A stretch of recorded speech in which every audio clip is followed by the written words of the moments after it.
My fiancé resented me for ruining his life, even though I didn't know I was doing it, then spiraled into chaos after our breakup.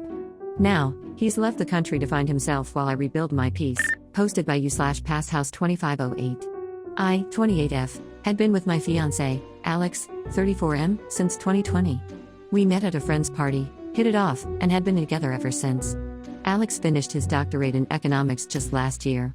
Since then, he has been working at the university. I have my master's in media sciences and decided to start working instead of pursuing a PhD. The problem is that Alex broke up with me last Monday. It was surreal and honestly just weird. For the past few months, he had been acting strangely. He was making demands and then dropping them immediately. A few examples: he told me we were going to paint our walls back from dark green to white. When I asked why, he just said, "For crying out loud, forget it," and never brought it up again, even when I asked. Another time, he came home and got mad because I was sitting on the couch with my head covered in a blanket. I had cramps. He was upset because I was just sitting there watching Netflix. Mind you, the house was spotless. When I tried to talk about it, he said, "Forget it, it's not a big deal." This kind of behavior became common.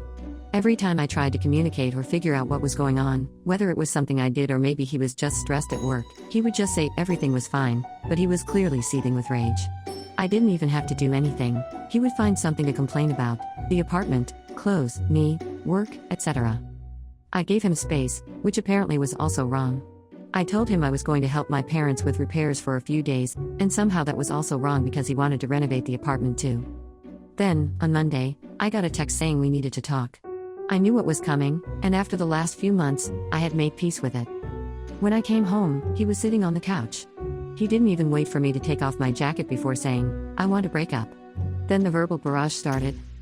He told me he resented me. First, because I didn't pursue my academic career further, even though I was capable, and he didn't want to upset me at the time. Then, when I started making more money, since he didn't make much as a PhD student, he felt like I should have the last word financially, and he hated it. Mind you, I never said anything like it's my money, so I have the final say. That's a rule he imposed on himself, and he hated it. He said he hated our paint scheme, the couch, and even our crockpot. Then, he told me he had rejected a better PhD program to stay here because I had already started my job by the time he got the acceptance letters. Only, he never told me he had even applied overseas. He said a few months ago he checked in with a friend who's in that program, saw how they were thriving, and decided I ruined his life. He said I had too much control over his life and that he hated the idea that I could just decide not to pay for things and mess him over. I honestly don't even know what that means. He also said he hated that all his friends loved me and didn't let him vent about me. Then he said again, "I'm done." I was floored. I had already made peace with the idea that we were ending, and it hurt, but after that rant, I was just disgusted. I looked at him, probably with a disgusted expression, and said, "Okay." He lost it. He said this was exactly what he meant, that it was horrible. We had been together for 4 years, and all I had to say was okay to our breakup? I just asked if he wanted to stay here while he figured out where to go. He said, "Typical, of course you're holding the apartment over me," and started ranting again, so I just left. I told my parents, and they're also confused. My dad suggested I reach out to our landlord and explain the situation to see what options I have. I can keep paying the rent myself, no problem. He covered the utilities and some subscriptions. Just to reiterate, I never had a problem with this. I saw that he was chasing his dream, and that was more important to me than a 50-50 financial split. I make good money and am happy at my job. I never saw it as slaving away. I always had the mentality that my money was our money because we were building a life together. Of course, I had my own savings and fun money, but I honestly never cared. As long as I felt he was working towards something and wasn't taking advantage of me, I was fine with it. More than fine. Alex is still mad. He's going between texting me like a robot about the logistics of the split to being a seething jerk, complaining about everything. I'm not even hurt anymore. I just feel nauseated by him at this point. I don't know. Should I have reacted differently? Relevant comments. Commenter 1, NTA. Dude basically said he hates you and everything about you. What are you supposed to do? Beg for his love when you can find someone who'll give it to you readily? Nah. Sorry this happened and that you were blindsided, but this will be a good thing in the long run. On to the next. For what it's worth, he sounds jealous, insecure, and emotionally stunted. If what you've written is how things played out, then you dodged a huge bullet. OP, he was basically doing his own renditions of 10 things I hate about you. I don't know. I mean, he wants to break up with me, why would I plead? It is done. To a deleted comment. I was really confused trying to take everything in. He talked really fast and a lot, so I did not know what else to say. Also, because everything I do is wrong, I think he would have been even more annoyed if I started to cry or something. Ghost him now. I can't ghost him. We have to talk about the lease, our wedding savings account, and a few other things. To another commenter, yes, that is easier said than done. But I have to wait to get a response from the landlord. We have to inform the bank, etc. So until I get confirmation that I am in the clear, I'm keeping him unblocked. I have him muted though, lol. Commenter 2, sounds like his ego couldn't handle you being the breadwinner. Not your problem. He could have communicated like an adult rather than seething in his own insecurities. He sounds emotionally weak. OP, which is so dumb. He is a doctor in economics and was pursuing becoming a professor. Commenter 3, dude basically hates himself for decisions he took without ever consulting you. He chose his comforts, but now, since others seem in a better position, he is venting on you and making you the culprit. NTA, but your man has a little brain and doesn't know what to do with it. OP, I would have supported him if he wanted to move away. I don't know if we would have stayed together because long-distance relationships are hard, but I would have been 100% supportive. Commenter 4, maybe he resented you for being successful while he wasn't. OP, but that is the thing. He was successful. He has even a few published papers in important magazines and is on the way to becoming a junior professor. He is objectively really successful. This is all just so weird. Commenter 5, girl, I've been with a man like that. They want drama.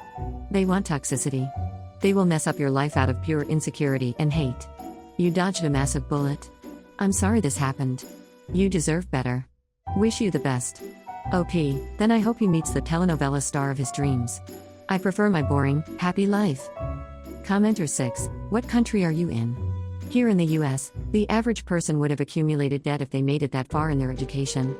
OP, Germany. Update 1. 1 month later. To start, Alex moved out pretty quickly after the breakup. He has been staying with a friend and we sorted out everything like mail, subscriptions, and the lease. I'm also in the process of adopting a cat. Her name is Luna, but I have been thinking about changing it since my family already has 2 pets named Luna, Amun, and Kamar. She is still at her foster home for now, but I have visited her a few times, and I already adore her. She is a scrappy little tabby who follows her foster mom around like a shadow, and I can't wait for her to move in during the first week of December. I've already gotten her bowls, toys, and a bed by the window ready. Now onto what happened. Last week, I was out showing someone around the city. He is the son of my parents' friends who recently moved here for work. My parents asked me to help him get familiar with the area, so I agreed. It was nothing special, just walking around, grabbing coffee, and pointing out useful spots in the city. Apparently, Alex saw us. I didn't even realize he was there, but later that night, I started getting texts from an unknown number. I guess he got a new number since I blocked his old one. The texts were just weird. He accused me of flaunting my new relationship in public, said I must have been seeing this guy before we broke up, and told me that everything he suspected about me was true. I didn't respond. I wasn't going to entertain his paranoia. The messages kept coming though. They went from angry to desperate, with him saying things like, "At least admit you were lying to me," and, "Was anything about us even real?" It was exhausting and honestly a little scary to see how quickly he spiraled. For the record, this guy isn't my boyfriend. He's not even someone I'm interested in. He's just the son of family friends who needed help settling into the city. The whole thing was completely innocent, but Alex has twisted it into some kind of betrayal in his head. What gets me is how little Alex seems to know me. I'm not the type of person to jump into a relationship so soon after everything that happened. Even if I were, it wouldn't be any of his business. We are done. I've made that clear. After I didn't respond to his texts, Alex started calling. I didn't pick up, but the voicemails were a mix of angry rants and desperate pleas. I ended up blocking his new number too. It feels ridiculous that I have to keep doing this, but I guess this is where we are now.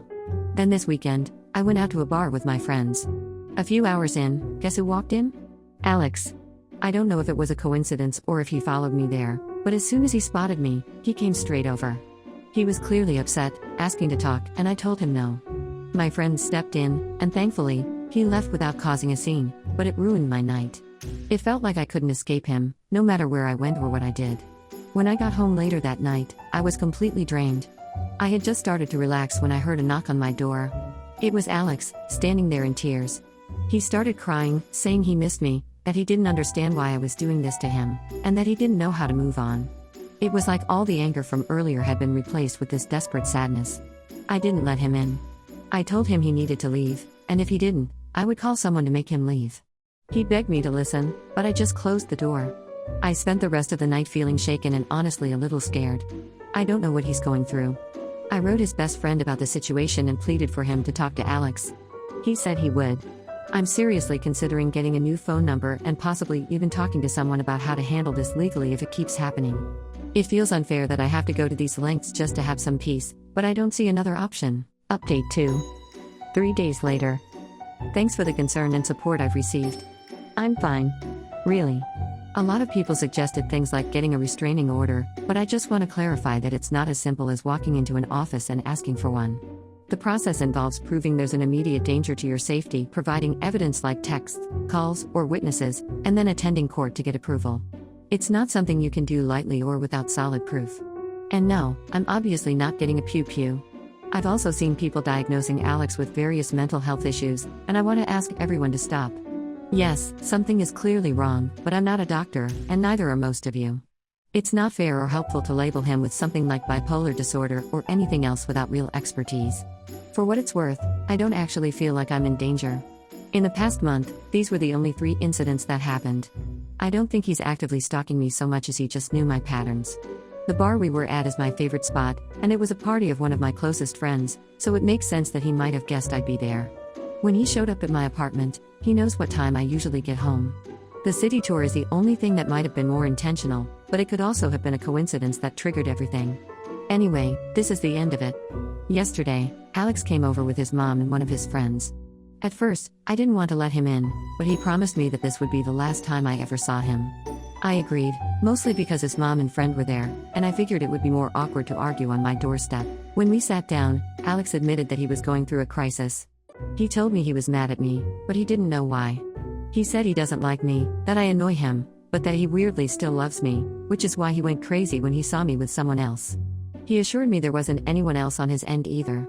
He said he felt like he was going insane. He talked about how he feels judged for being older and not being able to give me the life he thinks I deserve. He said he hates his colleagues, hates his job, hates everything right now, and that everyone and everything annoys him. He told me he feels old and like he should want kids at this point in his life, but he doesn't, and that thought terrifies him. He said he just wants to be alone and not talk to anyone for a while. I didn't say much. I mostly just nodded because I didn't know what to say. After he was done, he told me he was leaving. He's on some kind of mental health leave from work, and he said he's leaving the country on Sunday. He's going to South America to spend time in nature and find himself. He thanked me for everything and said he was sorry for how he acted. Then he just got up, grabbed a few things he had left at my place, and walked out. His mom was inconsolable. She kept apologizing to me over and over, saying how embarrassed she was by his behavior. I told her it was okay and that she didn't need to apologize for him. She cried a lot, and his friend ended up driving her home after Alex left. I don't really know how I feel about all of this. Part of me is relieved that it's over. Part of me feels sad for him because he clearly doesn't know how to deal with everything he's feeling. Mostly, though, I just feel tired. I'm glad he's taking steps to figure himself out, but it's not my responsibility anymore. Relevant comments on not getting a pew-pew. Editor's note, it was more than likely a downvoted troll who asked, but I liked the op's response. You can't buy pew-pews at an Aldi. It's more dangerous to own a pew-pew when you have no training with it than not owning one. Commenter 1, he's a little young for a midlife crisis, but certainly, the man is having issues with his life choices, and it's tearing him apart. Commenter 2, your empathy is warranted, but in the end, those troubles are his, not yours. Hopefully, this is the last you'll hear of him. Good luck to you. OP, it's just a life crisis then, I guess. Who knows? Update 3, 5 days later. He is definitely gone. My friend sent me some of his Instagram stories of him at the airport and then about a day later in Bogota. So, yep, he is gone. I'm safe, and on Friday, I get to pick up Helios Maximus I, lol. Heli for short.